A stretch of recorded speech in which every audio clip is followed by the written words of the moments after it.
No statement. Somebody's got to go first. Roy, were the defensive breakdowns against Miami pretty much what have been the issue all season long? You know, we're just finishing grading the tape yesterday. I went recruiting and didn't want to watch the tape anyway. It's frustrating at times defensively because some of the mistakes we're making are things that we've been working on all year long. And Miami did a nice job of moving themselves, moving the basketball, attacking, doing things that is difficult to guard as opposed to just passing, standing, and that kind of thing. But no, we had some breakdowns of some of our more important defensive principles. That was probably the most frustrating thing in the game is I wonder if I put so much pressure on everybody else to take care of Joel and Theo that I psyched them out or something. I don't know. That's the most frustrating thing, trying to think if I've done the same thing for 30 years, but I saw some plays out there that I haven't seen all year. I mean, you know, we don't usually, Joel, throw it out of bounds as Luke's running down to screen for somebody, but that was the most frustrating part. But the second was our play on the defensive end, no question.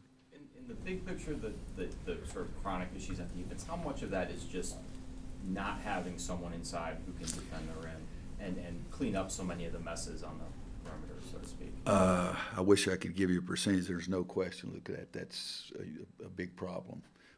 You know, in times in the past we could mess it up and John Henson might block a shot, or Tyler Zeller might block a shot, or James Michael McAdoo may take a charge inside, and we haven't had that.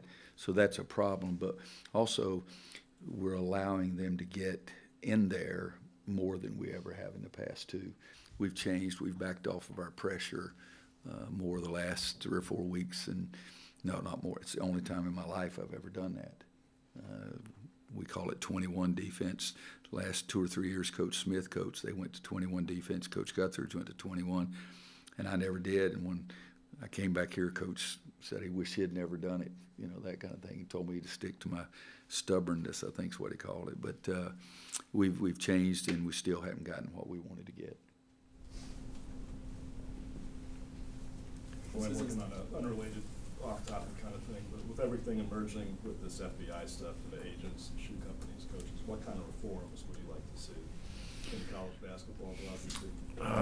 Boy, Andrew, that's number one. We practice at 3:30. We don't have enough time to discuss all the ills and wills that I'd like. First of all, I'd like more ethical behavior, moral behavior from everybody that's involved. And I guess we could say that about society. The reason we have laws is because we have some people doing things they shouldn't do. Reforms, I don't know. I really don't, and I've thought a heck of a lot about it. I get mad at myself because I go back and say that in 1906, when the NCAA was formed, it was formed because we had unethical and immoral behavior. People, I think it was, shouldn't say if I'm not sure, University of Chicago or something, that President Roosevelt said we need something because there were some bad things going on, people paying extra money to football players. And you can look it up, I think. Didn't we look it up at one time? We did. Isn't that fairly close? It was very close. Okay, so this is not something new. Okay, now the frequency and the depth of it and the amount of money and those kind of things are just off the charts. It's part of our world. I wish there was some rule that we could have, because it's completely disgusting when you're talking about people giving money to, outrageous amounts of money to people to do this later on in their life. It's hard. I don't know that the NCAA is going to have a rule, because the agents, they don't go by the NCAA rules. They could care less. It's their business what they do. The shoe companies, they may not care what the NCAA does. So I don't have an answer. I wish I did. It's very frustrating. I don't like what's going on. For years I've looked at situations in recruiting and decided not to go there because I just didn't feel like it was going to be my kind of ball game. But this is, it's a shame, the level that we've gotten to now, that every time you turn around, something else comes out like this. In regards to the agents specifically, what would be your thoughts on like kind of a free market type thing? Like, for instance, Everybody says let them have more control. I mean, we're not doing anything to restrict them right now on what's going on.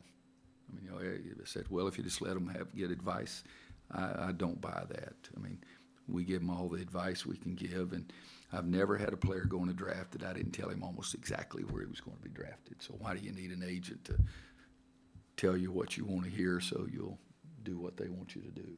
So when people, and I may have even cut you off in a bad way there, free market, you're talking about agents, let them have more access. For instance, like, you know, the stuff that's come out about certain guys going to dinner with Yeah. an agent, and then they get in trouble, they have their names dragged through the mud. Like, why is that a problem? You know, it'll go back to the same thing you're saying, well, that should be okay. Well, I don't think that's okay because I don't trust the suckers, period. You know, and that's pretty blank.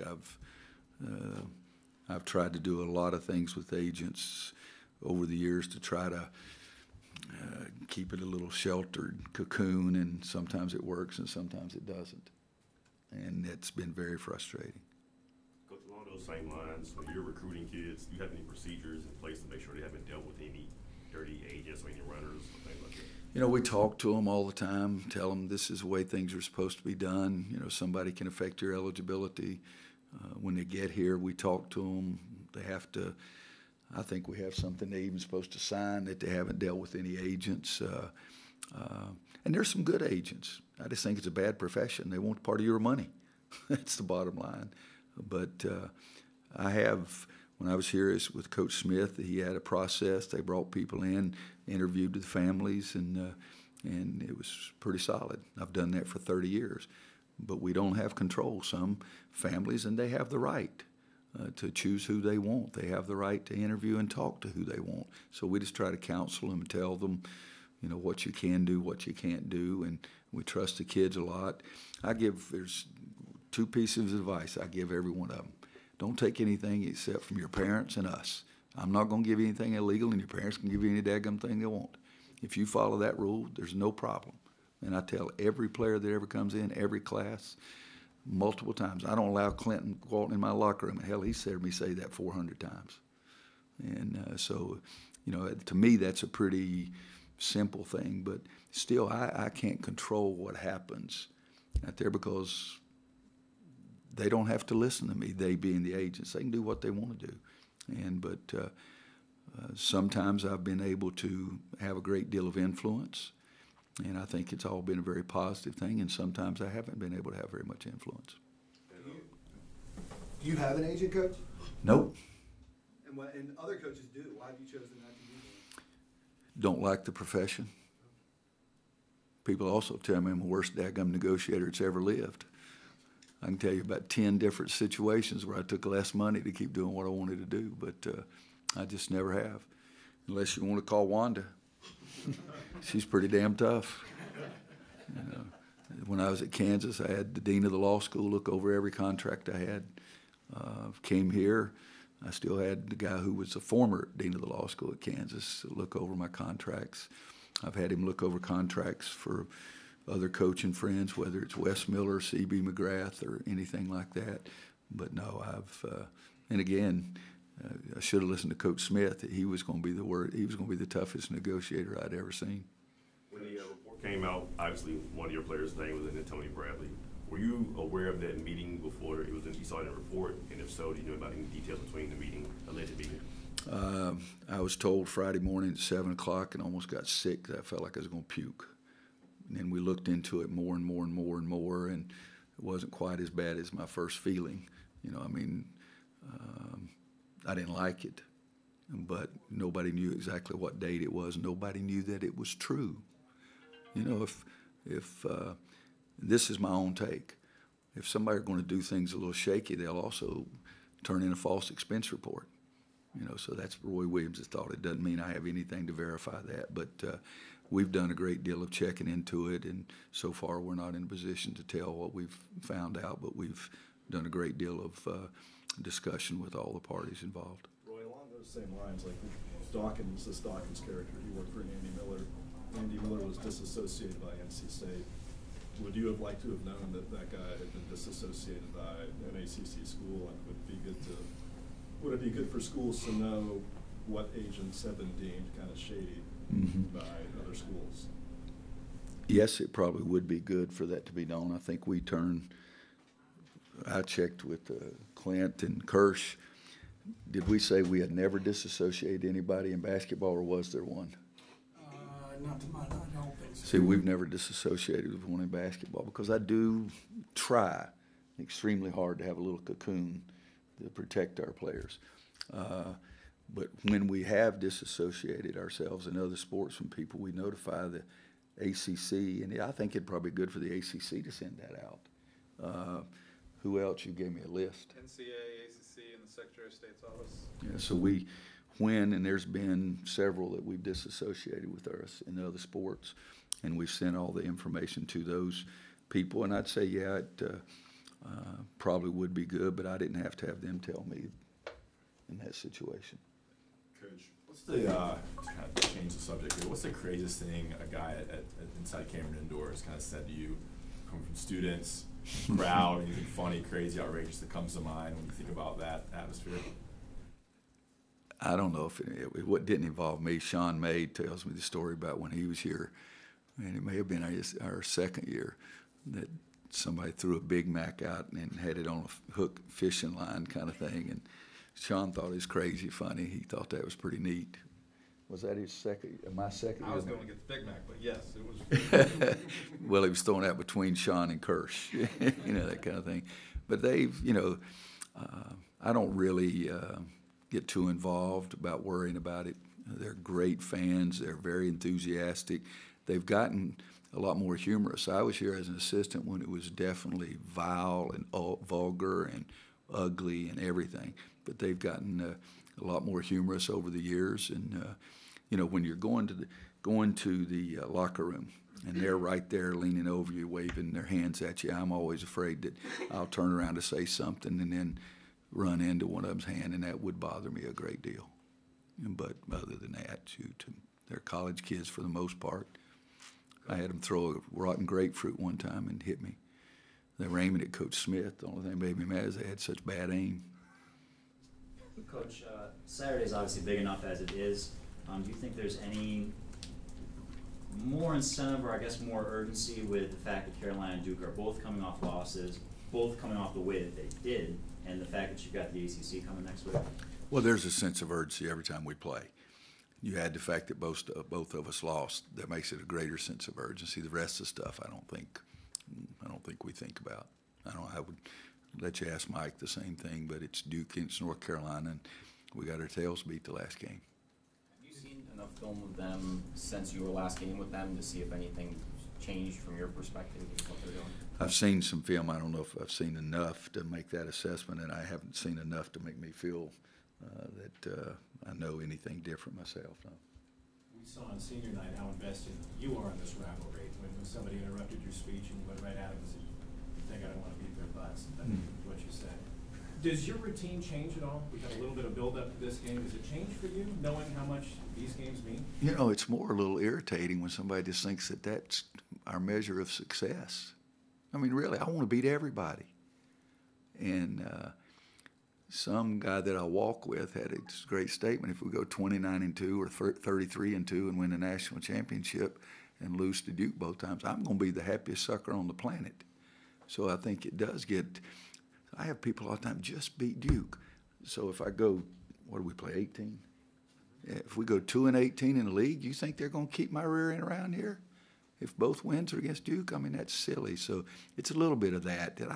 It's not the only thing that happens in the solar panel or anybody. I mean, think about it.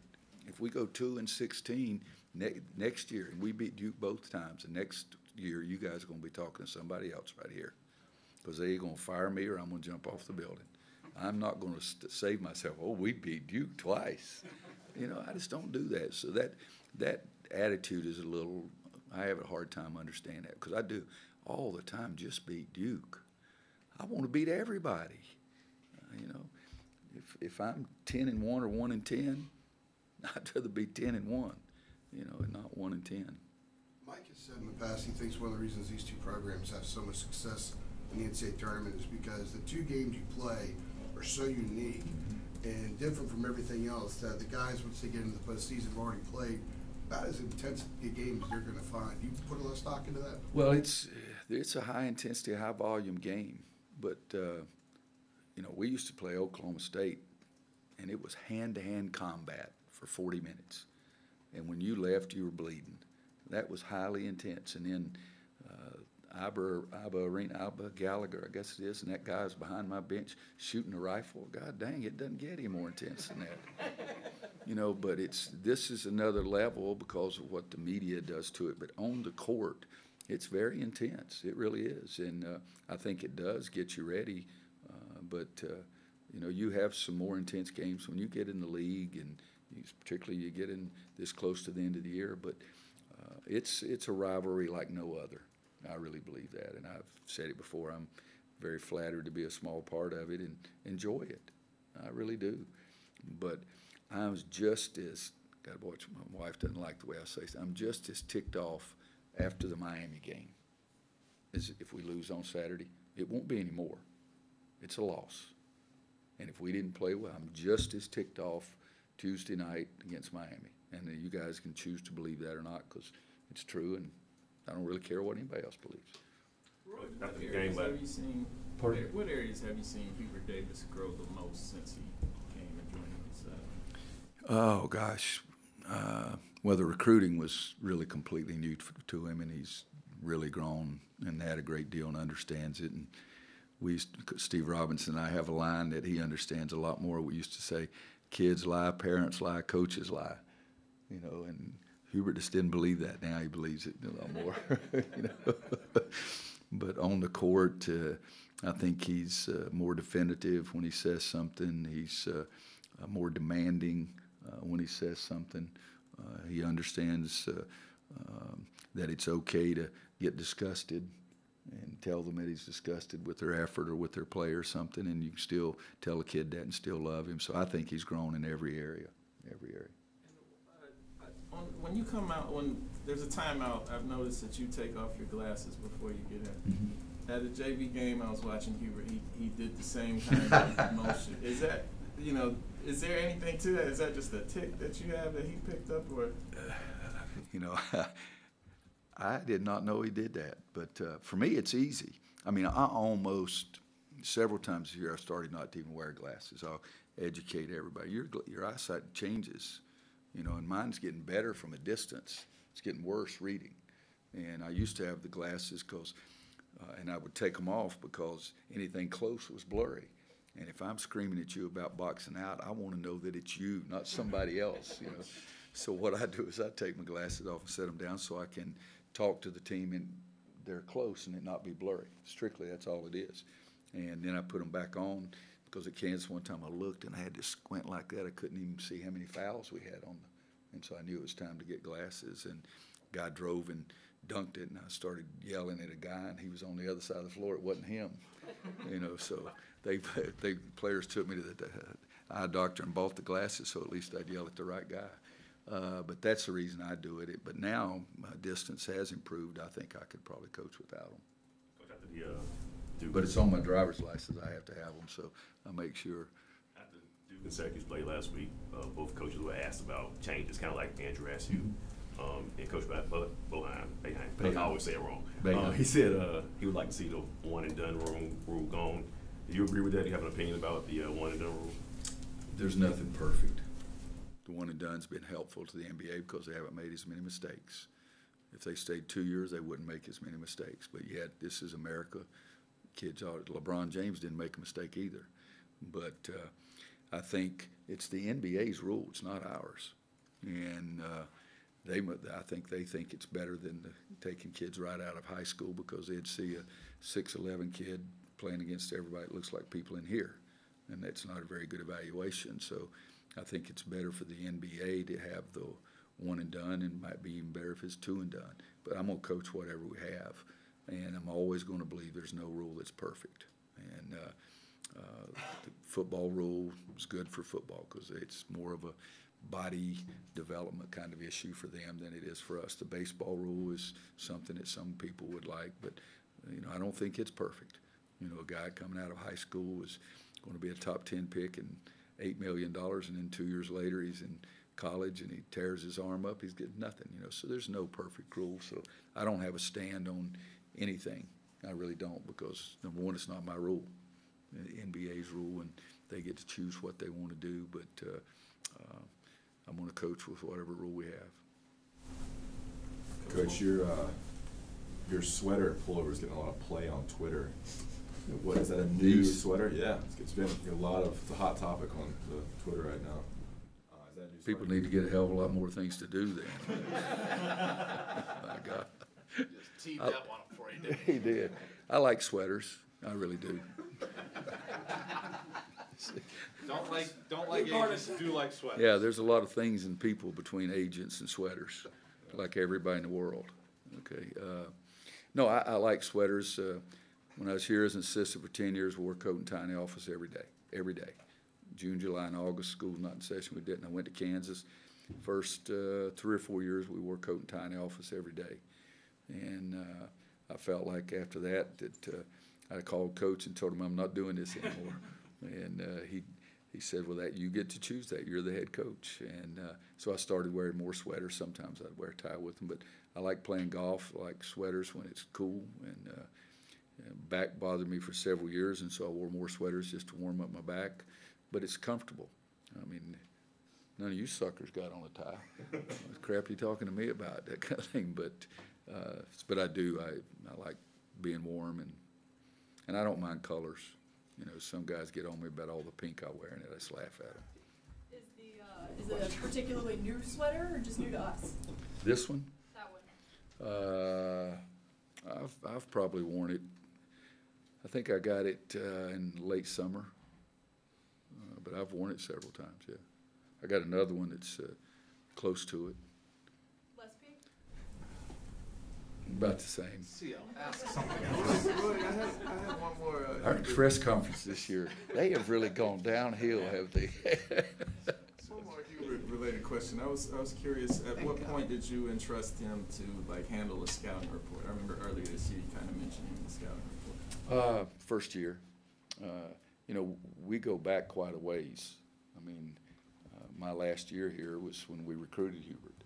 So I went in the home and that kind of thing. And so he comes here, and I remember Coach Smith worrying that if he was going to play, and told him so in the home. And I spoke up and said, Coach, I think he's going to play more than we expect. And so I followed him closely. Walter Davis was one of my favorite players of all time. I thought Hubert was one of the great human beings as a young man. And then after he played and was with ESPN, I loved listening to him, loved talking to him, thought he had a great grasp on basketball. When, I guess it's when Jared left, is that right? Yes. When Jared left, he's the first person I thought about it. I needed to see if he'd be interested in coaching, because I'm a jerk sometimes. I'm not a good guy all the time. Hubert Davis is the nicest man I've ever known in my life, and he's competitive too. And I thought he'd be a great role model for our kids. And I remember calling he and Leslie and asking if they'd come in and talk to me, and they thought I was going to ask them to move their weekend camp date that Angie had set up for them. And I said, no, I'm going to try to change your life a lot more than one weekend. And I was only thinking of two people, and Hubert's the first one I talked to. And I just think he's one of the great human beings in the world and knows basketball. And I wasn't bothered at all to give him the first listen to his scouting report, because I thought he had a great grasp of basketball. He had worked with Dallas in player development, so I thought he'd be good in that. He was a great shooter, and I thought he'd be good in teaching technique there. So it was the funny one, and I don't tell him now, but I don't mind telling. First time Mark Turgeon did a scouting report. Turge starts and he says, give me a second. he got a little nervous there, but Hubert handled it really well. Roy, I think the first time you subbed in Garrison and Andrew Monday was in the second half. I know that's not your normal process. Does that kind of speak to still trying to figure out what guys from the bench can help? Yeah, and it's, and you know, the senior thing, even though it was only 2 minutes, that sort of messed things up a little bit too. I really wanted to get them in the first half, because I've done that every year I've ever coached, but it just didn't work out. And Garrison did really well when he came in.